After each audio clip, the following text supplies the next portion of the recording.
ગુજરાતના દરિયામાંથી અવારનવાર નશીલા પદાર્થ ઝડપાતા રહે છે. અરબી સમુદ્ર માર્ગે નશીલા પદાર્થનો કાળો કારોબાર કરનારા સુરક્ષા એજન્સીના સકંજામાં આવી જાય છે, ત્યારે વધુ એક વખત ડ્રગ્સનો જથ્થો ઝડપી લેવા ભારતીય કોસ્ટગાર્ડ અને ગુજરાત એન્ટી ટેરરિસ્ટ સ્કોડને સફળતા મળી છે.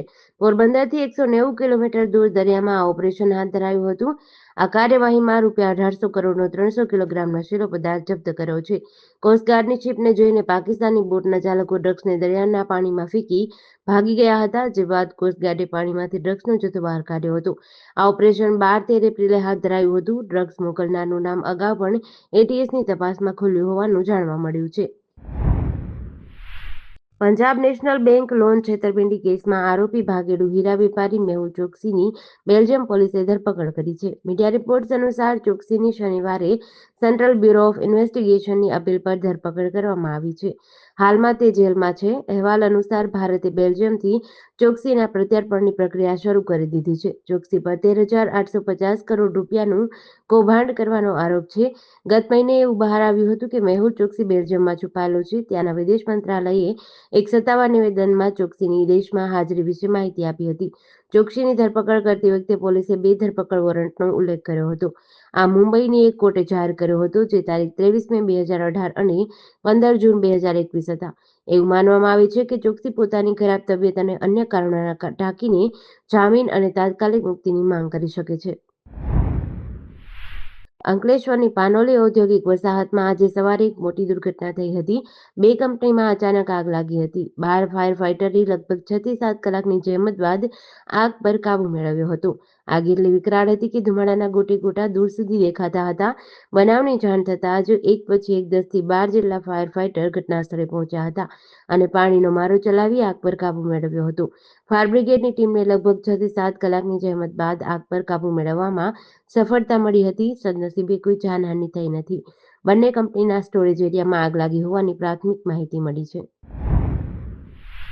બોલિવૂડ એક્ટરને ફરી એકવાર જાનથી મારી નાખવાની ધમકી મળી છે. મુંબઈના વલ્લી વિસ્તારમાં સ્થિત પરિવહન વિભાગને એક અજાણ્યા વ્યક્તિએ મેસેજ મોકલીને સલમાન ખાનને કારને બોમ્બથી ઉડાવવાની ધમકી આપી છે. સલમાનને મળેલી ધમકીના સંદર્ભમાં વલ્લી પોલીસ સ્ટેશનમાં એફઆઈઆર દાખલ થઈ છે. ભારતીય દંડ સંહિતાની કલમ 351(2)(3) હેઠળ કેસ નોંધાયો છે.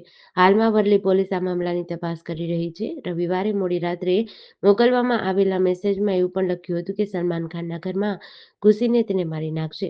ગત વર્ષે 14 એપ્રિલે જ સલમાન ખાનના ગેલેક્સી એપાર્ટમેન્ટ પર ફાયરિંગની ઘટના બની હતી.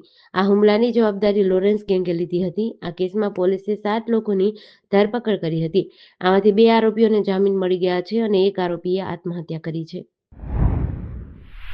સાબરકાંઠા જિલ્લાના વડાલીમાં શનિવારે સવારે એક કરુણ ઘટના બની હતી. વડાલીના સરગવાસમાં રહેતા શ્રમિક પરિવારના 5 સભ્યોએ ઝેરી દવા પી લીધી હતી, જેમાં પ્રથમ માતા-પિતાનું સારવાર દરમિયાન દુઃખદ અવસાન થયું, જે બાદ ગત રાત્રે બંને પુત્રનું પણ અવસાન થયું. હાલમાં પુત્રી ભૂમિકા સારવાર હેઠળ છે. પરિવારે દવા કેમ પીધી તે હજુ સુધી જાણી શકાયું નથી. સાબરકાંઠા જિલ્લાના વડાલીમાં એક પરિવારના સામૂહિક આત્મહત્યાના કિસ્સામાં મૃત્યુઆંક 4 સુધી પહોંચી ગયો છે.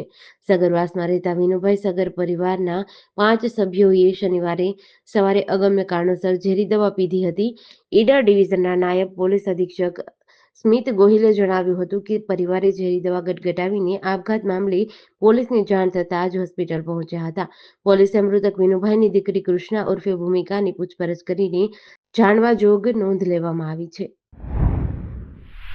ખારીજમાં એક ગંભીર ઘટના બની છે. ભાવેશ ઓઇલ ઇન્ડસ્ટ્રીઝ અને ઋષિ કોટન ઇન્ડસ્ટ્રીઝના માલિક ભાવેશ કુમાર ઠક્કરને આરોપી મંગળ કરણાજી ઠાકોરે જીવલેણ ધમકી આપી હતી. આરોપી મંગળ હારીજના અમરતપુરનો રહેવાસી છે. તેણે વારંવાર ભાવેશ કુમારને રસ્તામાં રોકી ધમકી આપતો હતો. તેણે કહ્યું કે જો મિલો ચલાવવી હોય તો વાત સાંભળવી પડશે, નહીંતર તે મિલો વિરુદ્ધ અરજી કરશે. જ્યારે ભાવેશ કુમારે આ ધમકીઓ ધ્યાને ન લીધી ત્યારે આરોપીએ પોલ્યુશન બોર્ડમાં ખોટી અરજી કરી.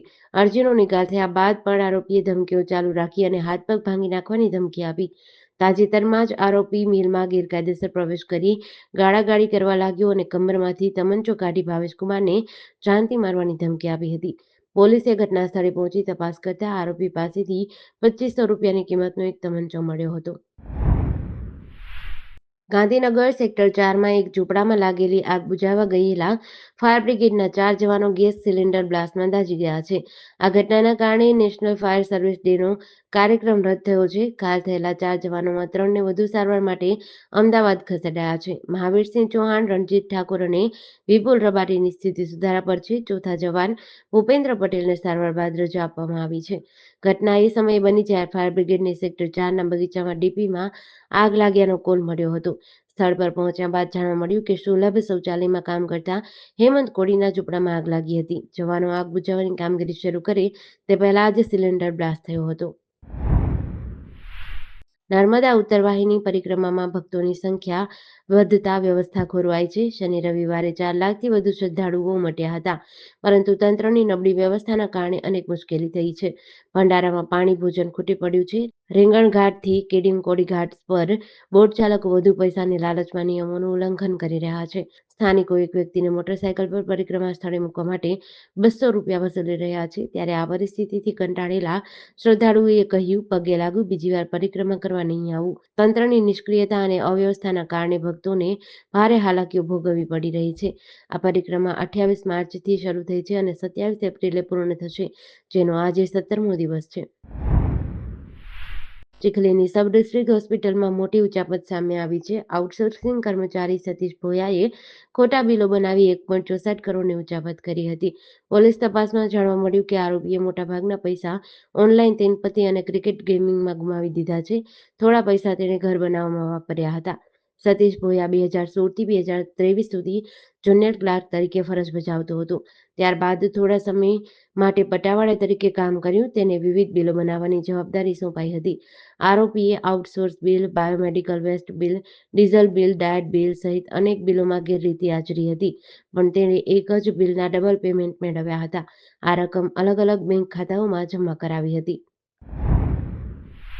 જૂનાગઢના કેશોદ તાલુકાના પાણખાણ ગામે 2 દિવસ પહેલા ખેતરના રસ્તામાં બાબતે થયેલા વિવાદમાં એક વૃદ્ધની હત્યાના કેસમાં પોલીસે મોટી કાર્યવાહી કરી છે. પોલીસે આ કેસમાં 15 આરોપીઓમાંથી 11ની ધરપકડ કરી છે. ઘટના મુજબ પાણખાણ ગામમાં એક જ જ્ઞાતિના 2 પરિવારો વચ્ચે ખેતરના રસ્તા બાબતે વિવાદ થયો હતો. આ વિવાદે ઉગ્ર સ્વરૂપ ધારણ કર્યું હતું અને બોલાચાલી બાદ મારામારી થઈ હતી. આ મારામારીમાં પીઠરામભાઈ રાયમલભાઈ ગાંગણના મૃત્યુ થયું છે, જ્યારે ઘટનામાં અન્ય 5 લોકો ઈજાગ્રસ્ત થયા હતા. પોલીસે આ મામલે બંને પક્ષોની ફરિયાદના આધારે 15 આરોપીઓ સામે ગુનો નોંધ્યો હતો. કેશોદ પોલીસે આ તમામ આરોપીઓની ધરપકડ કરી કાયદેસરની કાર્યવાહી હાથ ધરી છે. બાકી રહેલા 4 આરોપીઓની શોધખોળ ચાલુ છે.